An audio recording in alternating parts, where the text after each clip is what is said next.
Bismillahirrahmanirrahim. Assalamualaikum warahmatullahi wabarakatuh. Halo semuanya, setelah membaca materi di samping, kita jadi tahu bahwa wadah styrofoam saat ini banyak sekali digunakan sebagai wadah makanan dikarenakan kepraktisan pemakaian yang bisa langsung dibuang. Akan tetapi di balik kepraktisannya, styrofoam terkandung zat berbahaya, yaitu satu, zat stiren. Zat stiren yang terkandung dalam styrofoam menyebabkan gangguan pernapasan, iritasi pada kulit, iritasi mata, dan menyebabkan kanker.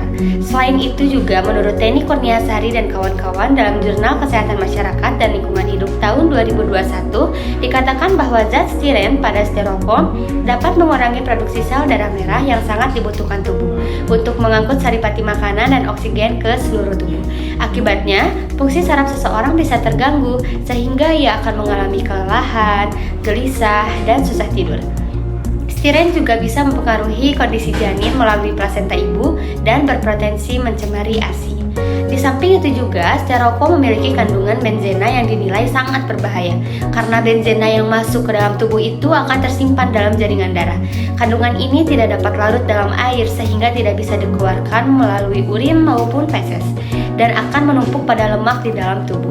Nah, hal inilah yang menyebabkan timbulnya penyakit kanker. Kandungan benzena akan berpindah dengan cepat begitu terkena uap panas dari makanan yang dimasukkan ke dalam styrofoam. Zat-zat yang ada di dalam styrofoam jika masuk ke dalam makanan menjadi racun dan akan menyebabkan gangguan pada sistem endokrin dan juga sistem reproduksi. Selain itu juga, penggunaan styrofoam memiliki dampak buruk bagi lingkungan. Yang pertama yaitu sulit terurai. Karena bahan dasar styrofoam adalah polistiren, yaitu bahan plastik berbasis minyak bumi sehingga tidak dapat diuraikan. Dan jika styrofoam tidak dalam penanganan yang baik, maka akan menghasilkan 57 zat berbahaya ke udara. Selain itu juga, styrofoam tidak dapat didaur ulang sehingga dapat mengakibatkan banjir. Dan jika pun styrofoam dibakar, itu akan menghasilkan zat dioksin yang berbau menyengat. Karena dioksin adalah suatu zat beracun dan merupakan penyebab kanker serta dapat mengurangi sistem kekebalan tubuh seseorang.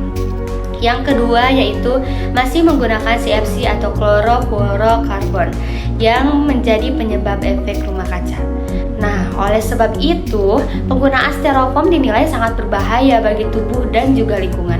Hal ini yang menyebabkan pemakaian styrofoam sebagai wadah makanan atau minuman harus dibatasi karena sifat karsinogeniknya. Nah, teman-teman, bagaimana sih solusinya? Untuk mengurangi penggunaan styrofoam, maka diperlukan alternatif pengganti seperti memakai bahan yang juga plastik tetapi lebih ramah lingkungan, yaitu plastik dengan label polyethylene, yaitu bahan-bahan plastik dengan label 3R, recycle, reuse, dan reduce.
Yaitu menyediakan tempat sampah.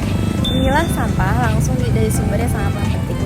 Ini artinya adalah bahwa tidak efisien jika pemilihan sampah dilakukan di TPA karena akan memerlukan sarana dan prasarana yang lebih mahal.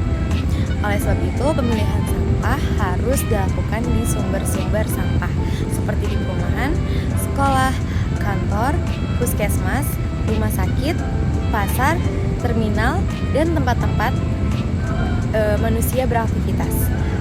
Nah, keberhasilan program daur ulang sampah itu diawali dengan aktivitas pemilahan, yaitu memilih dan mengelompokkan sampah menurut jenisnya. Secara minimal, sampah itu hanya dipilih menjadi 2 jenis, yaitu sampah kering, anorganik, dan sampah basah organik. Tetapi, akan lebih baik jika sampah dipilah menurut komponennya. Selanjutnya, sampah basah dapat dimanfaatkan menjadi bahan baku kompos dan sampah kering dapat didaur ulang. Lalu, sisa dari proses kompos dan daur ulang tersebut dapat diolah lagi atau langsung dibuang ke lokasi, yaitu sanitary landfill. Yang terakhir yaitu sekolah memberikan fasilitas yaitu alat kebersihan di setiap kelas. Alat kebersihan tersebut akan digunakan untuk piket kelas dan membersihkan lingkungan sekolah. Dengan disediakannya alat kebersihan, siswa akan lebih semangat dan menjaga kebersihan lingkungan di kelas dan di sekolah.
Better now that we're older.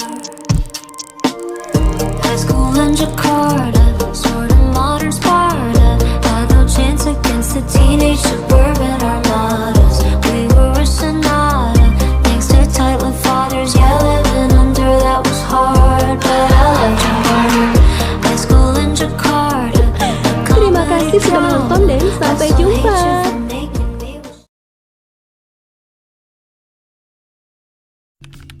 익숙해지면 안 되는데 그게 더 익숙해 마지막이 트이는 이 에어컨소리 이거라도 없으면 내 정말 무너질 것 같아 함께 웃고 함께 울고 이 단순한 감정들이 내겐 전부였나 봐 언제쯤일까 다시 그때 마주한다면 눈을 두고 말을 해